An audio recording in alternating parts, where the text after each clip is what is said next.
Hello everyone, खुलुमबाय लोगोफोर नोंथांमोन गासैखौबो आंनि चेनेलाव फिन खेबसे गासैखौ बरायनानै लालायबाय। थ' दिनै जोंहा नै आइ बिखुनजो जाग्राया बिखुनजो बिहामजो जोंहा बिबोनां फैदों नै बिथांखौ बयबो सिनायखायोना बियो सोर लोगोफोर।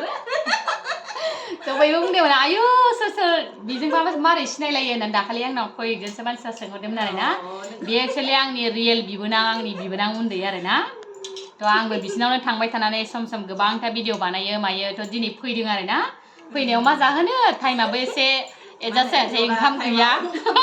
थ' ओंखायनो आं मा जाहोनो नागिरदों नै दा पाइनापेल आरो मेंग' बेखौनो जाहोनानै ओमफ्राय एसे केक दंमोन नै केकआ बेखौनो जादलाबायनानै माने ओरैनो टाइम पास खालामसै आरोना दसे बेलासिनि आरो इभिनिं ब्रेकफास्ट ना मा होनांगौ इभिनिं स्नेक मर्निं ब्रेकफास्टनि आरोखि इभिनिं स्नेक आरोखि ना जोंना बेखौनो जाहोनोसै आङो प्लेट चाट लिया थ' लोगोफोर बिदिब्ला जों बेखौनो मेंग' सेंग' जालाबायनानै दिनैनि बेलासिखौ हगार हरसै आरोना लोगोफोर बिदिब्ला बिदिनोसै बेखिनियानोसै बाय बाय बाय बाय बाय